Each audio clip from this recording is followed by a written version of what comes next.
The message that changed everything. The email arrived at exactly 2:30 a.m., piercing through the darkness of my bedroom like a warning sign I couldn't ignore. The subject line stood out like a fire alarm. Your husband's auto shop isn't what you think. At first, I thought it was spam, just another random message meant to scare people.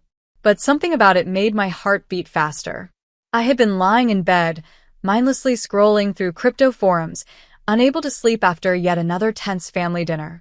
It wasn't unusual. I often found myself awake late at night, worrying about money, watching market trends, or stressing over mortgage payments. But this time, my sleeplessness had nothing to do with finances. I hesitated before opening the email, but curiosity won. My name is Laura, and I know this will be hard to believe, but you need to check the financial records of the auto shop from the past 7 months. Pay close attention to the transfers made to MC Holdings. Your sister-in-law Emma isn't funding her lifestyle with her yoga instructor salary. I read it again, my fingers gripping the phone tighter. My hands felt cold, and a strange feeling settled in my stomach. Whoever had sent this message knew too much. Too many details. This wasn't a mistake, and it definitely wasn't a coincidence. MC Holdings. I knew those initials. Emma Thompson. Aaron's sister. The same Emma who had waltzed into dinner earlier that night, flashing a brand new Cartier watch, casually saying it was just a little treat for herself. She had laughed when someone asked about it, brushing it off as if expensive jewelry was no big deal. I glanced at Aaron, fast asleep beside me. The soft glow from my phone screen made his face look peaceful, younger even, free of worry. But I remembered how his expression had changed just last week when I had asked him about the shop's finances. Everything's fine, Laura, he had said, too quickly, almost defensive. Business is steady. Stop trying to micromanage everything. But now, doubt settled in my mind like a heavy weight. Emma's spending habits had always been a topic of family gossip, but lately they had become excessive. Designer handbags, luxury vacations, that expensive watch. And yet, she was supposedly surviving on a yoga instructor salary? It didn't make sense. A cold shiver ran down my spine. I needed answers. I quietly slipped out of bed, careful not to wake Aaron, and grabbed my laptop from the nightstand. The room was silent except for the soft hum of the ceiling fan.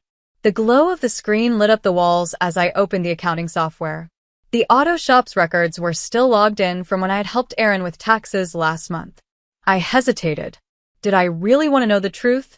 Some things, once discovered, can never be undone. My fingers hovered over the keyboard, doubt creeping in. What if this email was a mistake? What if I was reading too much into it? But deep down, I already knew the answer. Something wasn't right. Behind me, Aaron shifted in his sleep, mumbling something about timing belts. I took a deep breath. And then I started typing. Because sometimes, the biggest betrayals begin with the smallest suspicions. And I was about to find out just how deep this one went. A dinner filled with secrets. I had no idea just how deep this would go. Maria's dining room felt smaller than usual tonight, as if the walls had closed in, trapping us with all the unspoken words and hidden tensions. The rich aroma of her signature pot roast filled the air, but instead of feeling comforting, it felt suffocating. I had spent the entire day going through the shop's financial records, analyzing every transaction, every transfer. And now, sitting at this dinner table, watching Emma casually twirl her wrist under the light of the chandelier, I felt my stomach twist with unease.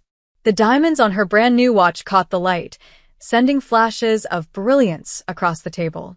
Each sparkle felt like a slap, a reminder of the money that shouldn't exist. Oh, you should see the boutique in Monza where I got this, Emma said with exaggerated excitement, directing her words straight at Maria. Her voice dripped with pride, her smile just a little too smug. They treated me like absolute royalty. The service was just divine. Monza. I blinked, feeling my pulse quicken. I thought you were just in Tucson for a yoga retreat, I said before I could stop myself. Silence crashed over the table like a tidal wave. Aaron's fork scraped against his plate with a sharp, grating sound that made me wince. Emma's expression didn't change immediately, but I saw it, the brief flicker of annoyance in her eyes before she smoothed it over with a practiced smile. "I had a last-minute opportunity," she said lightly, her voice as smooth as silk. Then, with a casual shrug, she added, "Some of us know how to seize the moment, Laura. We can't all be stuck behind spreadsheets all day." I clenched my jaw. The way she said my name felt like a dagger wrapped in velvet. Maria, always quick to smooth over uncomfortable moments, jumped in. Her voice wavered slightly, as if she could feel the tension thickening. "The roast is getting cold. Aaron, honey, would you like some more potatoes?" I ignored her. "The shop must be doing really well," I said, keeping my voice light but pressing forward. I felt Aaron's hand tighten around my knee under the table, a silent warning. But I didn't care. International shopping trips, designer watches, that's quite a change from last year, isn't it? Emma's perfectly manicured nails drummed against her water glass. "What exactly are you implying?" she asked, her voice sharp now, the fake cheerfulness slipping. "Nothing," Aaron cut in quickly. "Laura is just tired from work, aren't you, honey?" I turned to look at him, searching his face for any sign of guilt, any crack in the mask he was wearing. But his expression was steady, too steady, as if daring me to push further. It was the same look he had given me that morning when I had asked about the MC Holdings transfers. That moment confirmed what I already knew. He was hiding something. "Actually," Maria interrupted, her voice suddenly too bright, too forced. "I've been meaning to show you all something up in the attic, some old family photos I found." Emma sighed loudly, rolling her eyes. "Mom, nobody wants to look at dusty old pictures right now." But I wasn't looking at Emma anymore. I was watching Maria. And for the first time that night, I saw something flicker across her face. Something that looked a lot like fear. She knew something. The email had mentioned family secrets. And suddenly, I realized I wasn't the only one keeping an eye on Emma. The truth no one wanted to face. I wondered just how deep these secrets really went. "I'd love to see them," I said, keeping my voice even while watching Emma's reaction carefully. Especially any from when the auto shop first opened. The air between us grew tense. Emma's grip tightened around her fork, the diamonds on her watch catching the chandelier light once again. Her lips pressed into a thin line before she finally spoke, her voice quieter now, almost a warning. "Some things," she said, "are better left in the past." A chill ran down my spine. She wasn't just brushing off my comment. She was telling me to drop it. But I couldn't. Not after what I had found. The mortgage refinancing notice sat on our kitchen counter like a loaded gun. I had discovered it that morning, buried beneath a pile of unopened mail while searching for more financial records. My heart had nearly stopped when I read the details. Our house, my dream home, the place where I had spent 4 years building a garden I adored, had been used as collateral for a loan I never even knew existed. A $300,000 loan. It was for the shop. Aaron had told me when I confronted him, his voice steady but his hands restless, fingers tapping against his coffee mug. I had stared at him, barely able to process what he was saying. $300,000? My voice cracked. Without telling me, the morning sunlight poured through our kitchen windows, casting shadows across Aaron's face, making him look hollow, worn down. "You don't understand how business works, Laura," he said with a sigh. "Sometimes you have to take risks." I picked up the refinancing papers, shaking them in disbelief. "This isn't a risk, Aaron. This is our home.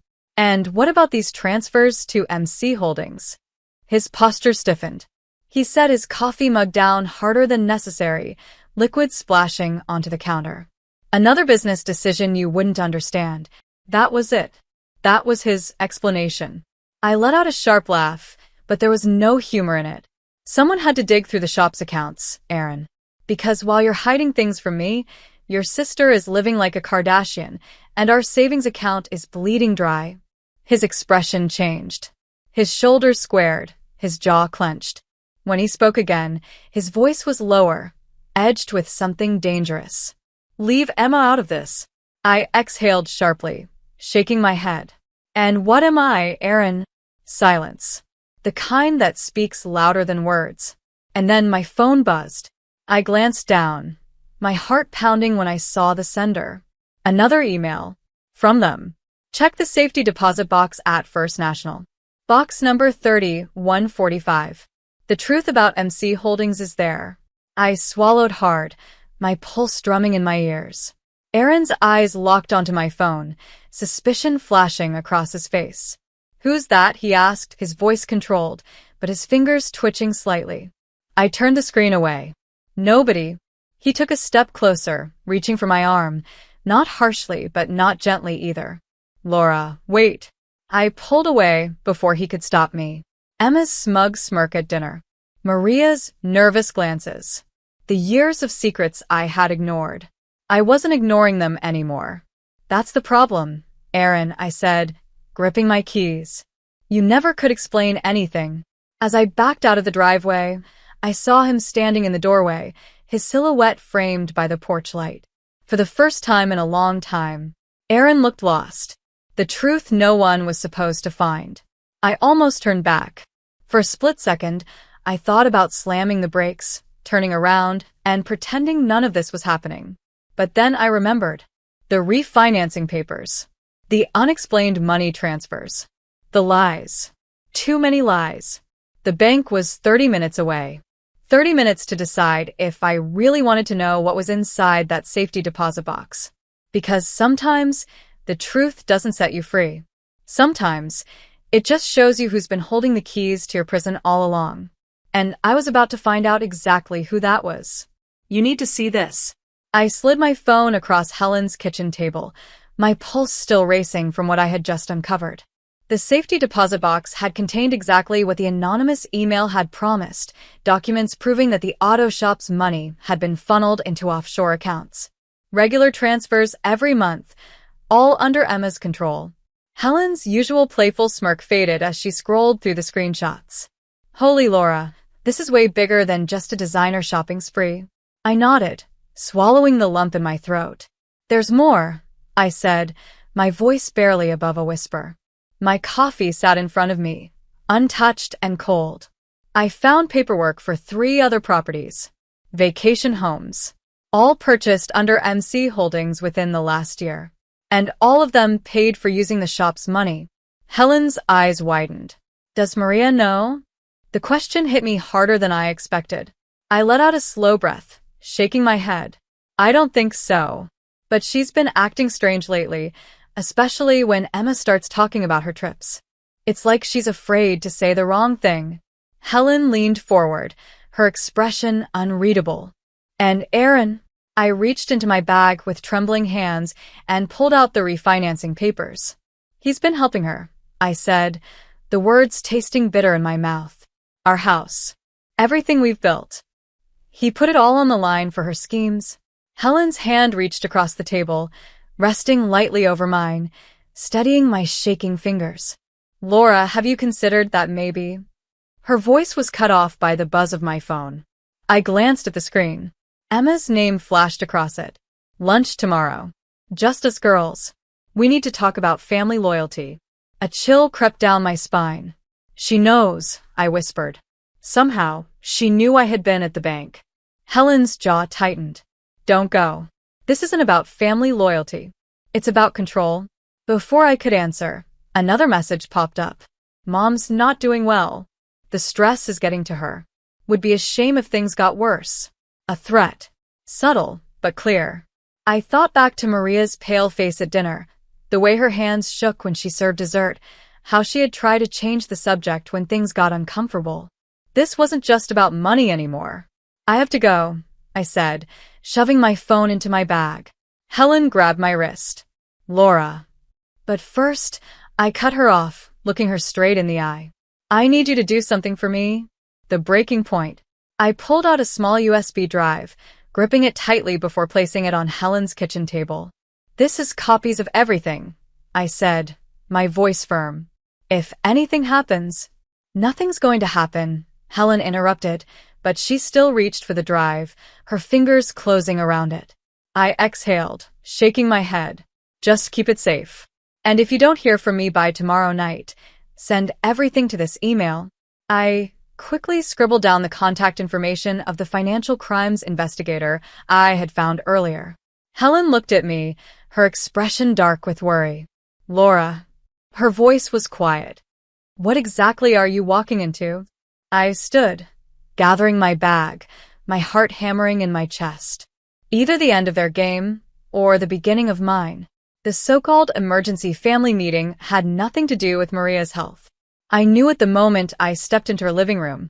Emma was sitting perched on the arm of an expensive leather armchair like a queen on her throne, legs crossed elegantly, her designer heels swinging slightly. Aaron stood beside her, protective, his arms folded as if he were guarding something. Maria, however, sat quietly in her usual spot, hands folded in her lap. She looked tired, but there was something else in her eyes, something that flashed for just a second when Emma spoke. Mom's been having some memory problems, Emma announced, her voice dripping with artificial concern. The doctor thinks she may need some help managing her finances. My stomach twisted. Maria didn't react right away, but I saw her fingers tighten slightly. Emma didn't even glance at her before pulling a thick folder from her bag, flipping it open with an air of rehearsed authority. I've already drafted the paperwork. Power of attorney. She placed the documents on the coffee table. Just to keep everything in the family, of course. I let out a hollow laugh. Everything in the family? I repeated. Like the offshore accounts? The vacation homes? The shop's money? The room fell deadly silent. Aaron's face drained of color. Mom. Emma's voice turned sharp. See how she's trying to cause trouble? The stress isn't good for you. Maria's hands shook slightly as she lifted them off her lap. I'm not sick, she said softly. And I'm not stupid. Nobody's saying that. Aaron cut in quickly. We just want to protect. Protect what? I interrupted, my voice rising. The family's reputation? Or the money you've been funneling through MC Holdings? Emma's carefully constructed mask began to crack. She stood, her designer heels clicking sharply against the hardwood floor as she approached me. You really want to do this now? She asked, her voice lower, more controlled. In front of Mom. Stop using her as a shield, I snapped, my pulse pounding. I've seen the documents. All of them. Emma's lips curled into a smirk, but her eyes were cold. Documents can be misinterpreted, she said smoothly. Then, turning to Aaron, she added, just like loyalty can be misplaced. Right, Aaron's? I turned to my husband. I wanted to believe he would stand with me, that he'd finally see through Emma's manipulation. But he wouldn't even meet my eyes. Instead, he stepped closer to his sister. A silent decision. A united front. Against me. Sign the papers, Mom, Emma urged, pushing the folder toward Maria. Before things get complicated, Maria's hand hovered over the documents, trembling. And in that moment I saw it. Our family, balanced on a knife's edge. Truth on one side, destruction on the other. I took a breath. Wait. I pulled out my phone, my hand steady now.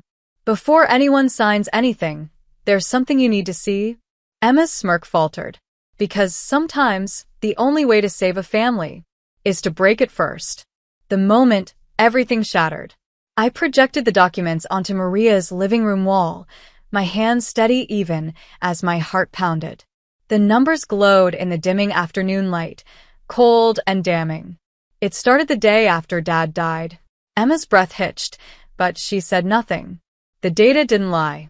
Every single week, like clockwork, money from the auto shop had been flowing directly into Emma's private accounts. I swiped to the next screen. The transfers continued, 11s of thousands of dollars disappearing into offshore banks. Behind me, Emma's perfectly manicured nails dug into the leather armchair. You have no idea what you're talking about. I ignored her, moving to the next set of files. $300,000, I said, my voice Zachary now. From remortgaging our house. 3 vacation properties. First-class flights. All while the shop's employees took pay cuts. Aaron took a step forward, his voice breaking. Please, Laura. Stop. I turned to him, my hands trembling. Why? I demanded. Because it hurts to see what your sister really is? Or because you helped her do it? Maria stood up so suddenly that her chair scraped loudly against the hardwood floor. Her face was ashen, her hands gripping the table. "The shop was your father's life," she whispered. "Everything he built." Emma's voice turned syrupy sweet, her fake concern so thick it made my stomach turn. "Mom, you're getting upset. See what she's doing to this family?" But Maria wasn't listening anymore. Her next words cut through the air like a whip. "Family?" Her voice cracked. "Is that what you call stealing from your father's legacy?" Silence. Then, Emma laughed, a cold, bitter sound that made my skin crawl. "Legacy?" she repeated, shaking her head. "Dad left us nothing but debt and obligations. I just took what I deserved." My stomach twisted, but nothing could have prepared me for what happened next. Aaron shifted beside her. His voice was quieter, but no less devastating. "With my help." It felt like the ground had been ripped from beneath me. What? "I knew," he admitted. "I helped her set it up." The betrayal hit like a physical blow. All those late nights. The secret phone calls. The defensive answers whenever I asked about the shop's finances. He hadn't just been covering for Emma. He had been helping her. "But our house," I started, my voice cracking. "Was collateral," Aaron interrupted. "We needed the money." I shook my head, feeling like I was drowning. "You chose her over us." "I'm sorry, Laura," he said, but his voice was hollow. "She's my sister." Emma moved quickly then, snatching the power of attorney documents from the coffee table. She shoved them toward Maria. "Sign them, Mom. Now." Her voice dropped lower, venom creeping in. "Or I'll make sure everyone knows about Dad's gambling debts. How he nearly lost everything before he died. Is that the legacy you want people to remember?" I sucked in a breath. Emma had no shame, no limits. She would do anything to keep control. Maria's hand hovered over the documents, trembling. Years of secrets, of guilt, of manipulation pressed down on her like a collapsing house of cards. And then, I sent the email. Maria's voice cut through the tension like a blade. Emma's carefully composed mask shattered. "What?" she snapped. But Maria didn't back down. She turned to me, her gaze steady for the first time all night. "I sent you that first warning about the shop." Emma's eyes widened, shock flickering across her face. I watched you both," Maria continued, her voice growing stronger. "Taking advantage of your father's death. Stealing from his legacy. I thought if Laura knew, she might be strong enough to do what I couldn't."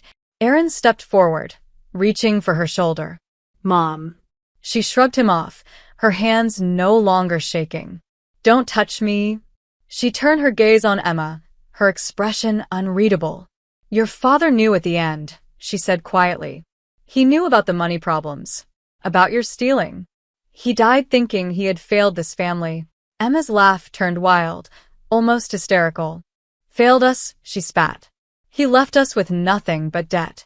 Everything I took, I deserved." Then she turned to me, her lips curled into a sneer. "And you," she pointed directly at me. "You were never really family. Just some outsider, judging us. Thinking you were better." I held her gaze.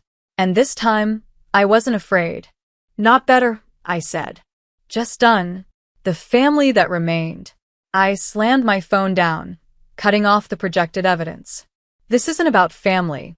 It isn't about loyalty." My voice was steady, firm. "It's about greed." I turned to Aaron then, really seeing him for the first time. "And in your case, it's about cowardice." His mouth opened, desperation flickering in his eyes. "Laura, please." But I was already reaching into my bag, pulling out a neatly stacked set of papers. "Divorce papers," I said quietly, setting them on the table. "Already filed." Silence. I let the words sink in before continuing. "Copies of everything have been sent to the Financial Crimes Unit. The choice now is simple: sign over the shop to your mother or face charges." Emma inhaled sharply. "You wouldn't," she whispered. She stepped backward, the confidence draining from her face. Her designer heels, once a symbol of power, now carried her away from the fight. I met her gaze without flinching. "Try me. Some families need to break before they can heal." Maria stood abruptly, but she wasn't trembling anymore. For the first time in a long time, she looked strong. "I'll sign those power of attorney papers now," she said, picking up her pen. Emma's lips curled into a sneer, but Maria wasn't finished. "But they'll put the shop in my name alone." She turned to her daughter, her voice steely. "Pack your things. You're leaving. Your father built this family on honest work, not designer labels and stolen money." Emma didn't argue. She knew she had lost. The silence that followed felt like a tomb being sealed. Sometimes, revenge isn't about destroying your enemies. Sometimes, it's about giving people exactly what they deserve, the truth about themselves. 7 months later, I stood in front of the auto shop, watching as the new sign was installed. Zachary and Son Auto Repair. Established 1887. Maria had restored her husband's original logo, erasing the sleek corporate rebrand Emma had forced through years ago. She joined me on the sidewalk, folding her arms across her chest. "The books are finally balanced," she said, exhaling deeply. She looked different now, stronger, steadier. More like the woman I had first met years ago. "The restitution payments from Emma's accounts helped," she added. I nodded, thinking of Emma's last Instagram post, some small town in Oklahoma, teaching yoga at a local gym. No designer clothes, no luxury vacations. Just honest work. Finally. "Aaron called yesterday," Maria said carefully. "He's completed those financial management courses. Says he wants to earn back his place here." I raised an eyebrow. "And what did you tell him?" A small, sad smile tugged at her lips. "That trust, like engines, needs more than just new parts to run properly." She looked toward the shop, watching as workers adjusted the new sign. "It needs time, maintenance, and honest work." I thought about my own rebuilding. The divorce had been finalized last month. I had kept my crypto investments. Aaron had kept his shame. Fair trade. All things considered. "You know," Maria said suddenly, reaching into her purse. "I found something while cleaning out the office." She handed me a worn envelope. I opened it, revealing an old photograph. Me and Aaron on our wedding day, standing in front of the shop. We looked so young. So certain. "Turn it over," Maria urged. I did. On the back, in her late husband's handwriting, was a message. "Family isn't who you're born to. It's who you choose to become." I swallowed hard. Maria placed a hand on my shoulder. "He would have been proud of you, Laura."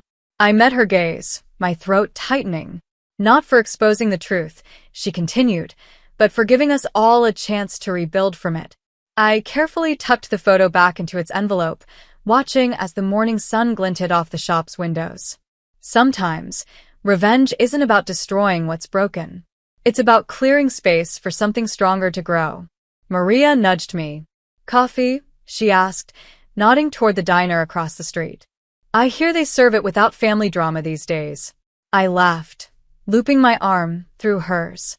"Because some families you're born into, some you marry into, and some you build from the ashes of what burns away. The trick is knowing which ones are worth saving."